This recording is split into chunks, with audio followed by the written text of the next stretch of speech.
unamba wantawako bayefana ngobala kodwa bayalalana bithi lungumuntobuza unamba wantawako bayefana ngobala kodwa bayalalana bithi lunipoena bana wabo zenye kuchino ati walateana agamba uti oyu muzabule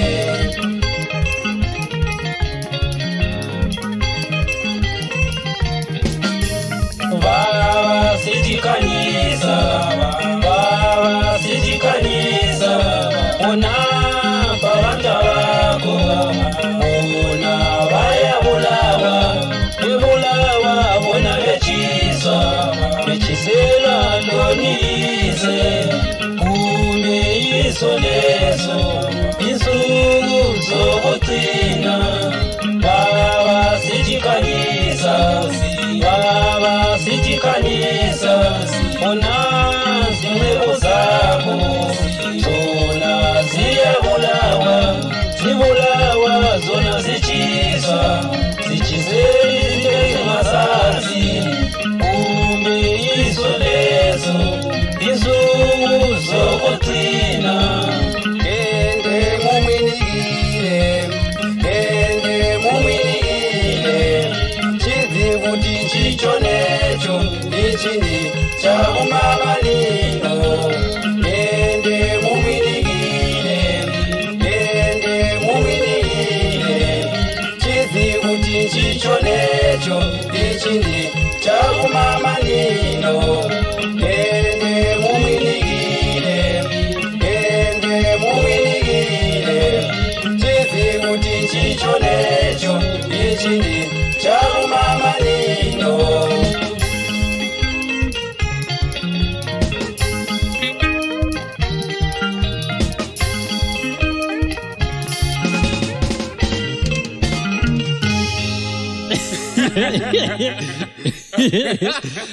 Kati mtoro tabuvuka umlumo kakwe sejandule. Babishayile. Abunembile bawa. Yepike manje. Lache banchayila bandawe tutula laba. Bayeza khona basethuza. Asabe mtoko.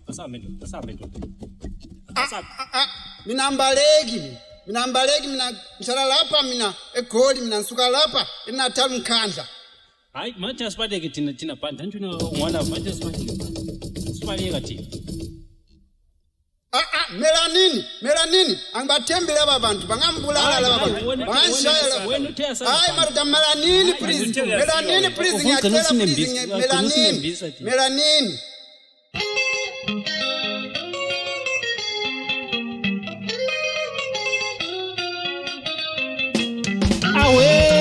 awuyangeni Pixan Superstars madoda sikhala kala makatata baya madoda kunzima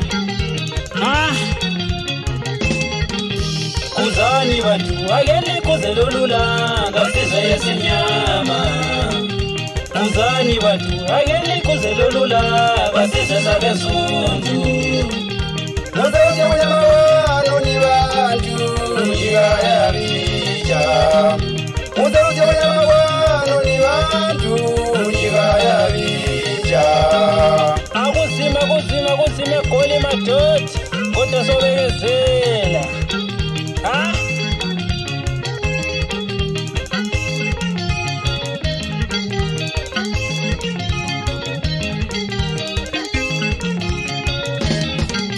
Lebhayibhili yasho zikhona insuku zokucina ulapho uzoba khona ungele kwamazinyo Bhayibhili lihamba mazuwa amamanino pali Ibhayibhili lihamba mazuwa amamanino pali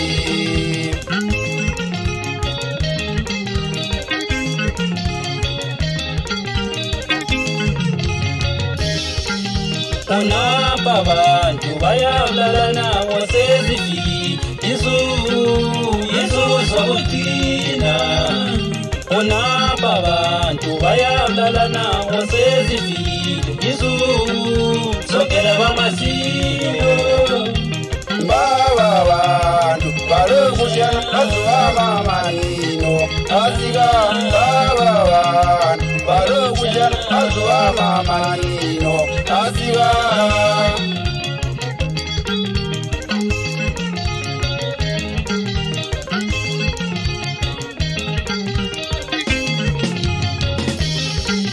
somanda baba shuwa wazabane mhlabeni yasinda baba ona kusinda lo ngaphelele somanda baba shuwa wazabane mhlabeni yasinda baba ona kusinda lo ngaphelele omami sithiwa munyekanzile muzi mina awutazinyapite omami sithiwa munyekanzile muzi mina awutazinyapite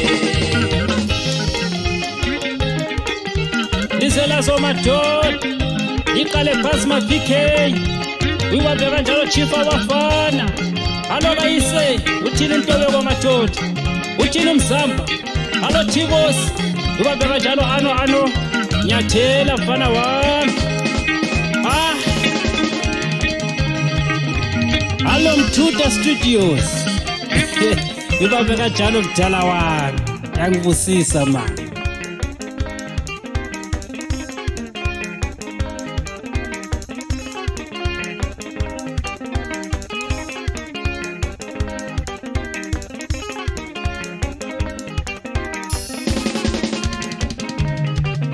Ingelikanga, ngitinya pandela badaba, ngiti banele kube, ngitinya balega, ngiti banele mfunda, ngiti ngitache manzini, ngiti banele kube, mayenga pamina, ngawashia badaba, mayenga pamina, ngawashika nezami, ngitinya pandela, abachia badaba, ngitinya bapandela. Ingelikanga, ngiti zingelela bantoba, ngiti banele kube, ngiti nyabalega, ngiti banele mfunda, ngiti ngitache manzini, ngiti banele kube, mayenga pamina, ngawashia bantoba, mayenga pamina, ngawashika nezami, ngiti nyapandela, abachia bantoba, ngiti nyabapandela.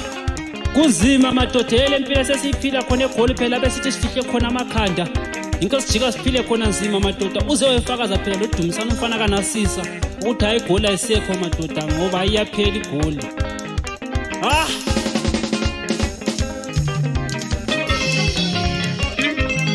Tina siphila simeGoli Tina siphila simeGoli Tina siphila simeGoli abafo wethu bahamba bona bethi bezama imali babuyaze bethule Tina siphila simeGoli Tina siphila simeGoli Tina siphila simeGoli abafo wethu bahamba bona bethi bedinga imali babuyaze bethule babuyaze bethule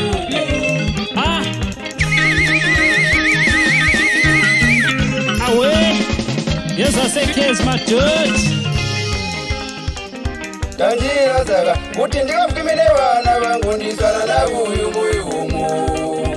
Tanjira zaka, kuti ndikafumine vana vangu ndisana na uyu muyumu.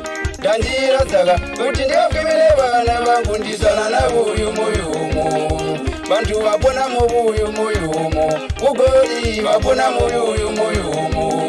Bantu vapona mubuyu muyumu, uGoli vapona mubuyu muyumu. Bantu vapona mubuyu muyumu, uGoli vapona mubuyu muyumu.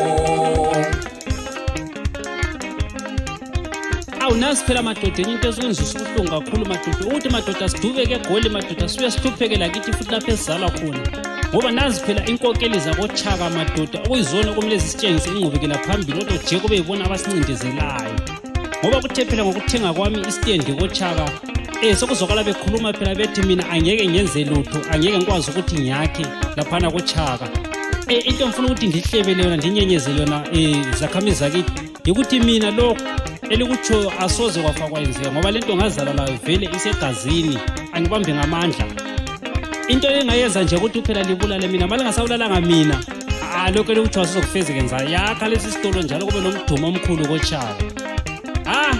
Ake ndikhuze ilizwe solitshelela umhlaba.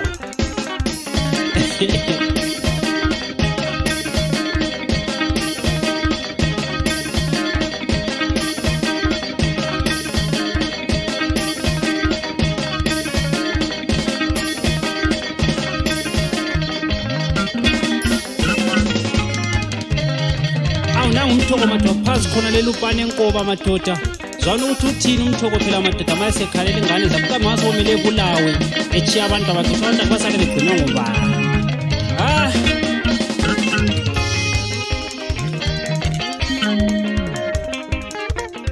Impilo yengane zami sozibe lulu manye ngasekho izosimakhathasha bayo.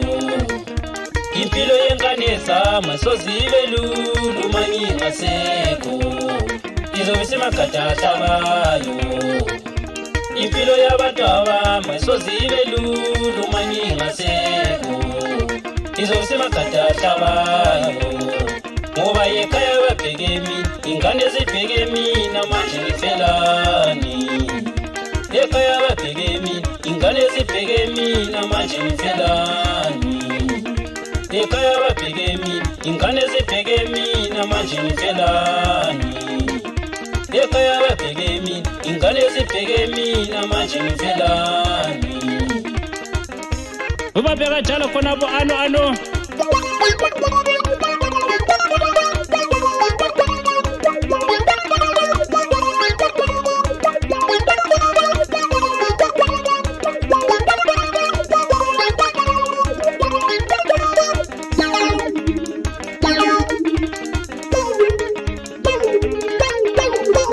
Uthini Philip lo Philemon. Hallo Sakim, acho Crispin madoda. Ubabheka njalo Samanya.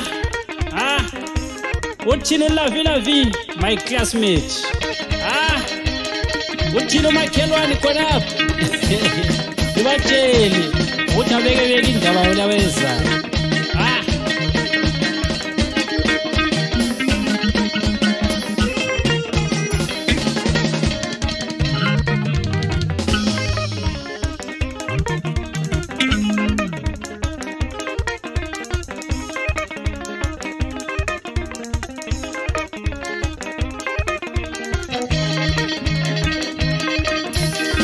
Hallo Samangu, acho madoda. Hallo Mthoko, phansi khona lelupane madoda.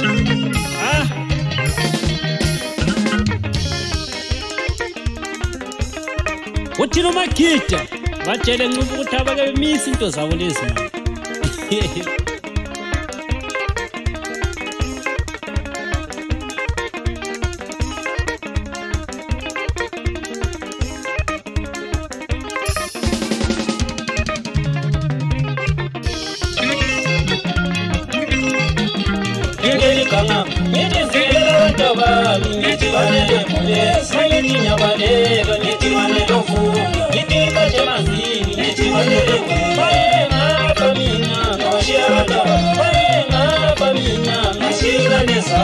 Ngithi